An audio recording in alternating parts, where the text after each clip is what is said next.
All right. Well, what do you do in sports when a team is struggling, when a team's going through a rebuilding period, when a team's not that successful? You hearken back and you reflect on a more successful time and you look at the past. So that's what I'm going to do here on this edition of Mic Drop. I'm your host, Mike Asti, and I'm coming at you from my temporary home studios here on Pittsburgh Sports Live and WV Sports Now, as this will be a West Virginia Mountaineers edition of Mic Drop, of course. And the Mountaineers are struggling. I mean, they're struggling mightily. This has been a bumpy year, to say the least, and a year that I expected to be this. You could go to WV Sports Now. You could go through the channel here, the Mic Drop section of Pittsburgh Sports Live, and you could find the shows where I was warning all of you that Neil Brown's first year as a head coach, really anyone your first year of a head coach, you almost kind of got to give him a mulligan. It's a new system, new players, the cupboard bare. A lot of those stars went to the NFL are gone. So this was going to be a year where there were going to be growing pains, and probably the same situation occurring next year. But WVU still has been on national TV games. It's still been competitive in some of these games, and they've still made some news, and there's actually been some positive this year. The best thing Neil Brown's done all year, actually, is hearken to the past. And this will be a debate. I will bring up a debate of the past that has actually been brought up recently here in relation to the WVU football program, but it's all because of this. WVU welcoming back Pat McAfee, and I did that show for WVSportsNow.com and, of course, Pittsburgh Sports Live, and this is so far the best thing that Neil Brown's done for the program in terms of he is wrapping his arms around the past and the past success, as any new coach should, but it's different for Virginia because it's not been done as much in recent years, and we all know, and many of our subscribers here probably remember this fondly, but we all know Pat McAfee missing those kicks, which could have been a national championship year for WVU.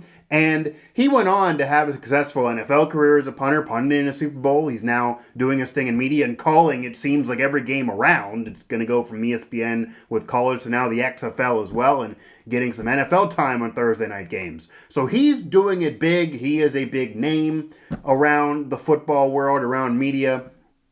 And a lot of fans went a little crazy in terms of throwing feces at his front door, his parents having their mailbox destroyed. I mean, he was threatened. Death threats were around. He hasn't been welcomed back to this point. So that's happening, and he is now welcomed back to the program as he should. But Pat McAfee, in one of his recent games, the Halloween night game against Baylor, brought this up, and he's brought this up before as well. And this has been a debate that's kind of run rampant around West Virginia fans, really, since Pat White's exit from the program. Since his time in the NFL then dissipated, and that did not end ceremonious by any means, as that NFL career didn't really end up being successful, and no one really surprised there with his size. His style didn't really translate, but didn't really work out for him, and he's trying to make his own way. I've actually done some speaking gigs with him through the years, so he's trying to make his own way, but it's not going to be as a player any longer.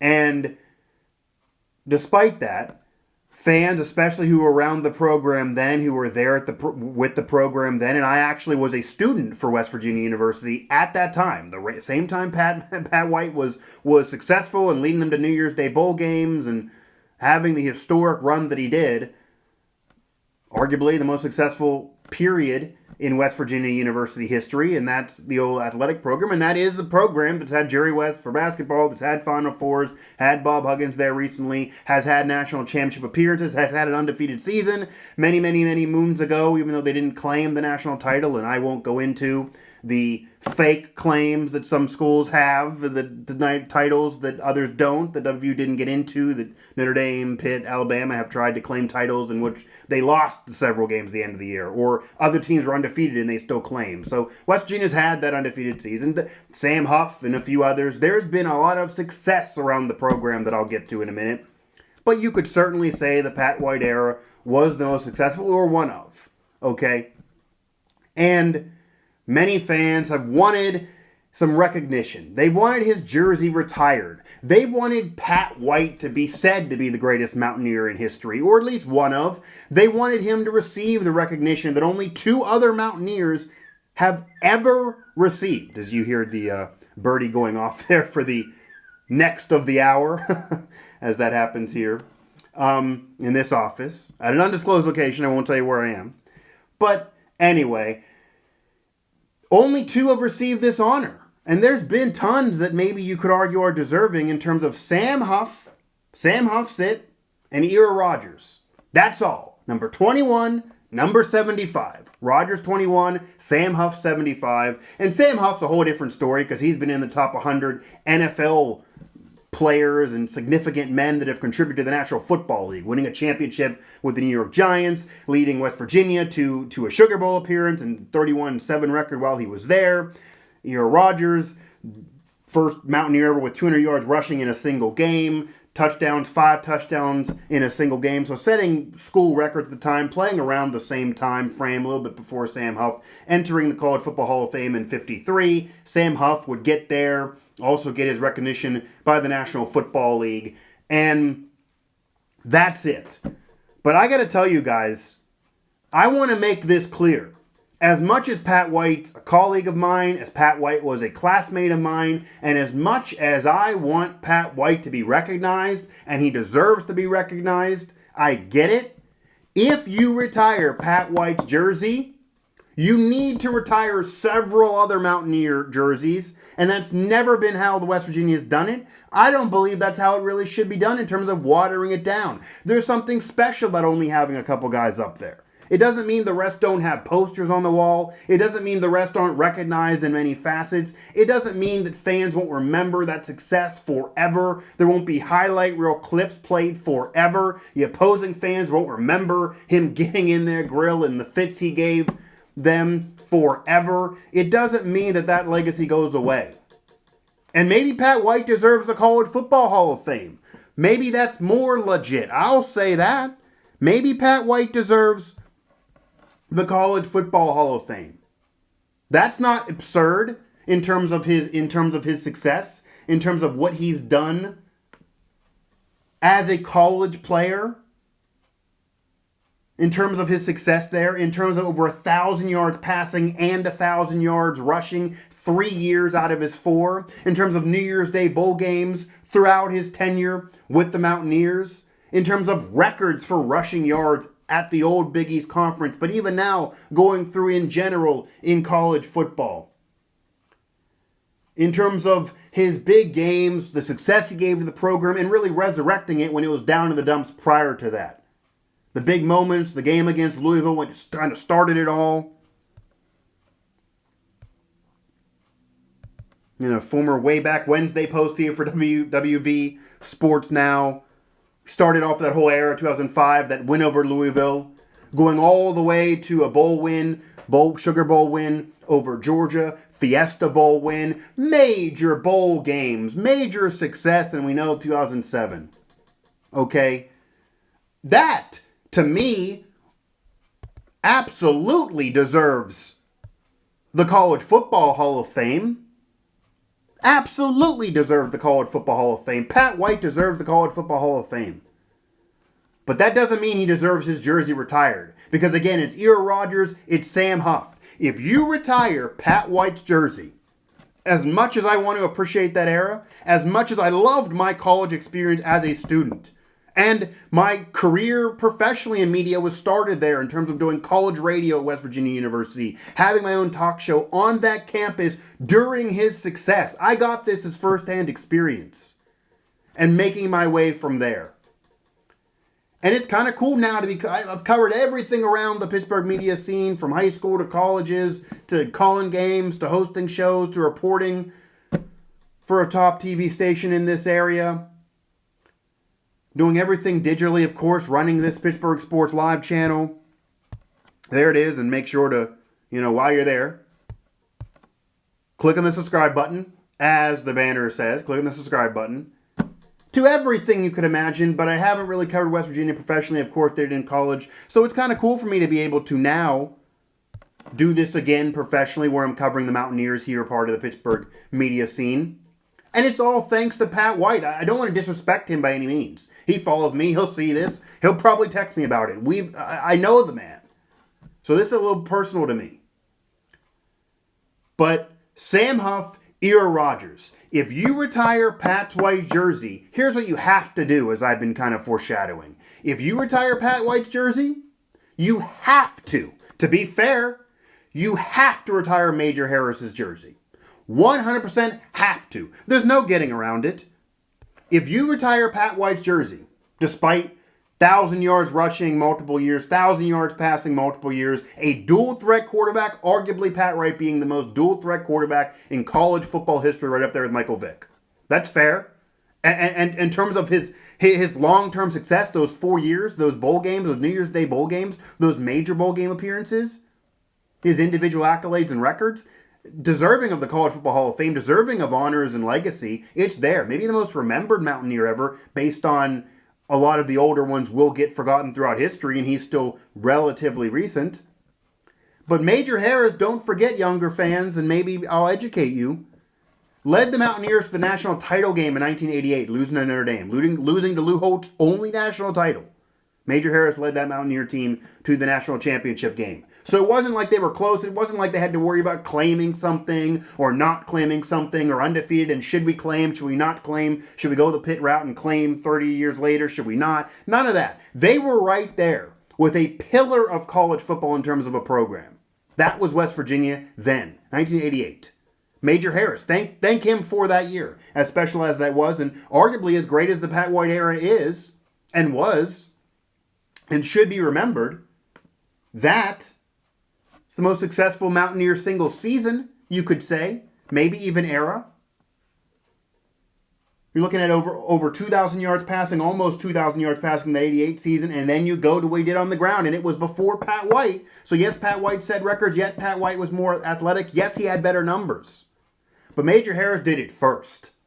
And he did it first before it was even really done in the NFL. This is doing it before Randall Cunningham. This is before Doug Williams. I mean, this is success with an overall athletic picture. And 610 yards rushing, almost 2,000 yards passing, 610 yards on the ground, 936 yards on the ground the next year in 89. Almost 1,000 yards rushing, which of course Pat White would do multiple times in a different era, in a more modern game.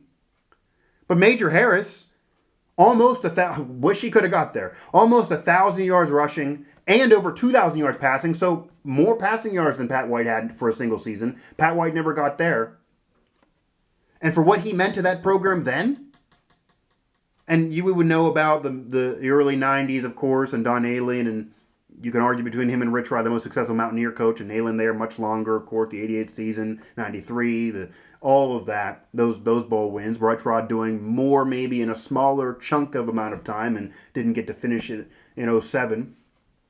But if you retire Pat White's jersey, just a fact, this is hard to debate this. I don't want to disrespect his tenure, but if you retire Pat White's jersey, at the very least, and this is just going to quarterbacks, you have to retire Major Harris. I'm not going to go Steve Slayton or Owen Smith, who were on those Pat White teams. Yes, they were great players. Yes, they meant a lot to that program and transcended the sport at that time, even though they didn't have success in the NFL. Owen Smith remembered for smashing his helmet on his head and bleeding everywhere. And Steve Slayton a little bit of time in Houston, had a 1,000-yard season, but didn't get to have NFL success, really. They were great players, but they're not Pat White. They weren't the leader. They weren't the record setter. I don't care if he was vocal, and he was pretty timid and quiet, and he wasn't great in interviews. He knows that. But he was the face of that program then, even more than Steve Slayton, despite them being the 1-2 punch. I don't want to have Steve Slayton's jersey retired. I don't want to have Owen Smith's. I don't even want to go to Pat McAfee. As great as it is, he's welcome back to the program.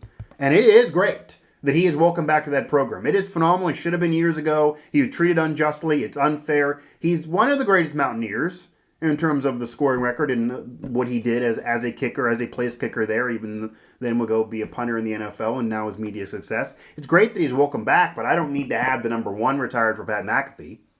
He was a kicker. I mean, only can go so far for a kicker in terms of being remembered, unless you're Adam Vinatieri. terms of what he's done with the Patriots and Colts in the NFL.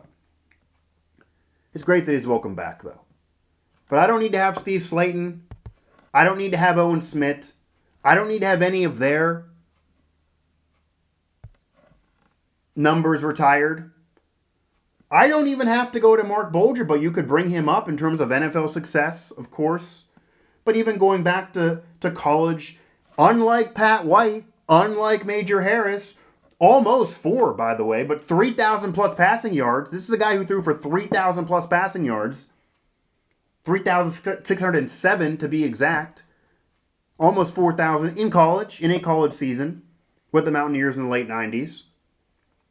Had several other 2,000 plus yard passing seasons. Wasn't the runner that Major Harris and Pat White were. Looking at negative 93, negative 92, negative 124. It's kind of funny in comparison to Mountaineer history. The negative rushing yards he has as a quarterback. It wasn't the spread offense that you saw Pat White run with Rich Rodriguez.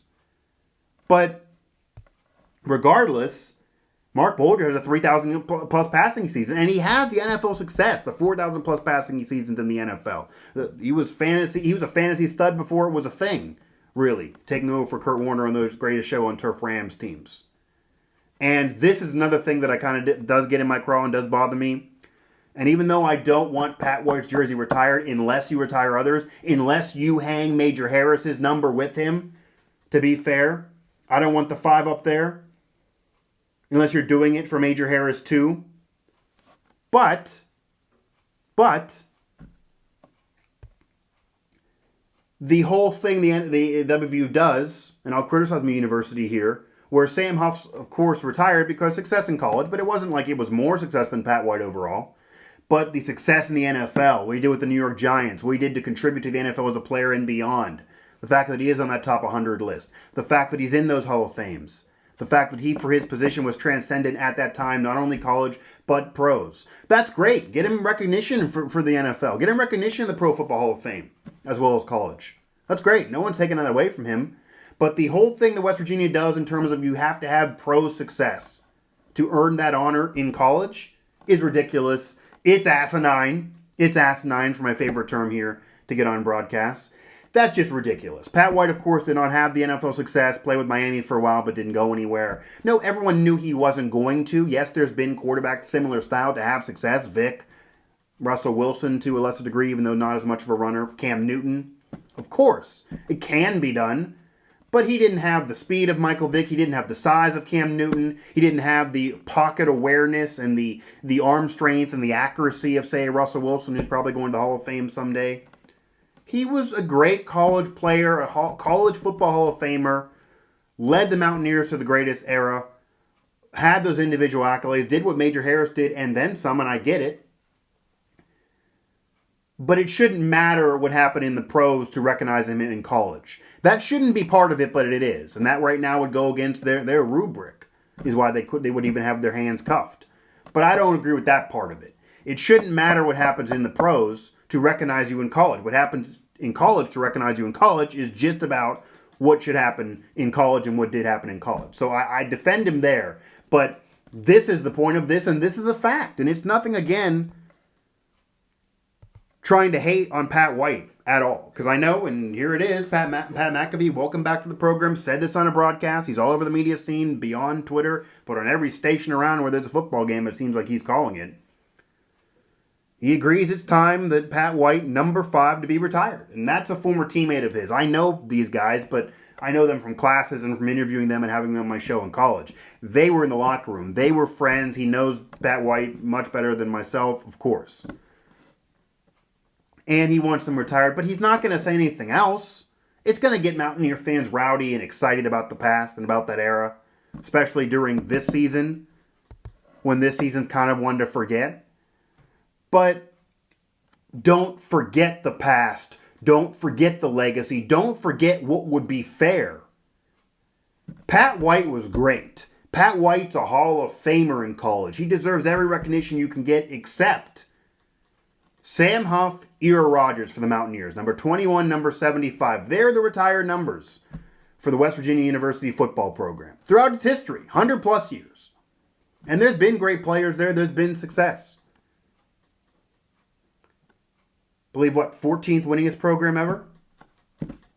That's true, and titles and all that stuff, a lot of it is to be argued, and a lot of it is, I was actually discussing this with Alan Saunders after we covered a Steeler game recently, in terms of it's almost impossible to gauge really these team championships. College teams, they claim a national title 30 years after the game was played. Teams that never played each other would argue over who's the champ when they weren't even close to playing each other. Schedules were totally different, and as much as you could have debates and have that situation on strength of schedule now and who gets in the playoff, and even with the BCS era, it was just nuts. So worrying about that's kind of hard, but still, right up there in terms of winning program, top 15 winningest program, success, Hall of Famer, Sam Huff. And Sam Huff deserves it. But to retire Pat White just for his college success, just for what he did in college, just for the New Year's Day bowl games, just for the BCS bowl games, just for those yards of 1,000 plus passing and 1,000 plus rushing, doing what Major Harris did and then some with stats, in terms of what Major Harris did there, shouldn't be forgotten either. And Pat McAfee, not going to bring that up because he didn't play with the guy. He was a whole generation worth show. Major Harris was leading the Mountaineers. I'll put this into perspective. Major Harris was leading the Mountaineers to the national championship game against Notre Dame the year Pat McAfee was born. Okay? 1988. That's the same year that Pat McAfee was 1 year old or was born or something like that. Okay? So that's how maybe he would be aware of that situation. I don't know what he knows about history of the program. I'm not going to say he doesn't know it, but he's not going to wrap his arms around it like he would for Pat White, his teammate, during that run. And what he was a part of, he always joked, Pat White and Steve Slayton carried him through college to wins, even though he was a great kicker, of course, but they had to do it to drag the kicker along. And Pat White deserves recognition. I'm not hating on him. But he does not deserve his number retired unless, and that's going to be the main thing, unless Major Harris gets his too. Unless Major Harris gets his just due. Unless Major Harris gets up there with Sam Huff and Aaron Rodgers. If you want to do a quarterback, then in the modern era, don't worry about kicks that were missed. Don't worry about major bowl wins that were there with Pat White. They also were there with Major Harris. They also were there throughout the program, even in modern day. If you want to go just to modern day, where we can kind of equate this a little better and more fair, Major Harris led the Mountaineers to the national title game. He had numbers. He had close to these numbers in an era 30 years prior that nobody was doing it. He was more transcendent. And without Major Harris doing what he did for the Mountaineers, it's fair to say Pat White wouldn't have had the opportunity, wouldn't have been able to do what he did decades later. So I want to give Pat White his due. I was a student with him. I loved my college experience because of him. My career, even in professional media, was helped because of him and interviews that I got back then. But West Virginia University, and this has been a debate that's running rampant thanks to McAfee's comments, but even everybody's been saying it for years since that era closed with Pat White and Steve Slayton and company. Pat White deserves recognition. He deserves maybe even the College Football Hall of Fame. Forget the NFL. It doesn't matter what happened in the pros. He deserves that. But Pat White does not deserve his number retired with Sam Huff and Aaron Rodgers for the WVU football program unless Major Harris gets his too. And that's just a fact. Unless Major Harris gets his too, then as cool as this was, as cool as that is, way back Wednesday when it started it all, as cool as Pat White deserves to be remembered and was a phenom during that run, he deserves to be remembered throughout all of college football. That unless Major Harris has his number retired too, you can't go to Pat White. Don't be a prisoner of recency, if not the moment. Major Harris did it first. Major Harris did it just as good for the era. Major Harris led the team to higher heights. Again, Pat White deserves recognition. Pat White may be the greatest Mountaineer quarterback ever, but maybe Major Harris is. And Pat White cannot have that jersey retired unless Major Harris gets that honor too, and gets that honor first. And that's just respecting the history of a long-tenured, winning, successful program. That's being fair to it, as somebody with a degree from that school and somebody who appreciates the success that those guys and those athletes provided for me while I was a student there. That's going to be it for this one. Wanted to add a little debate flavor. Obviously, not much to analyze now during the WVU football season, as it's kind of gone down where you would expect in terms of that roller coaster ride dipping. The wins aren't as plentiful. But again, I stress this and go back through the channel and WV Sports Now. Follow that on Twitter, by the way. There it is. Little graphic for you. That it's the season, you got to go with the ride. You got to go with bumpy roads, maturation process, temper the expectations. That's, I think, what I said for this year and maybe even next year. It'll get turned around again. It will. I could even have brought, and I wasn't going to do this because the team didn't win as much. They kind of underachieved. But even with what Greer did in 2 years and all those numbers and passing numbers, even going to that, okay, bring that even up. But Pat White deserves recognition. I appreciate him. I do, Pat. I appreciate you. But you can't retire Pat White's jersey unless you do the same for Major Harris, and you do it for Major Harris first. He deserves that honor first. Look through history. Do a Google search of your own, okay? Things happen before Pat White. That wasn't the birth of a football program. It just wasn't. Make sure to hit us up on the family of networks, PittsburghSportsNow.com, the mothership there, PittsburghSportsNow.com, Pittsburgh Hockey Now, Pittsburgh Soccer Now, SteelersNow.com. I'm all over that coverage as well in terms of covering the Steelers season in full swing now. The game day coverage, the news, notes, the analysis, it's all there. A lot of my mic drop shows are Steelers-centered right now because of the season that we're in. Also hit up WVSportsNow.com where you will see shows like that one, mic drop shows like that one, WVSportsNow.com.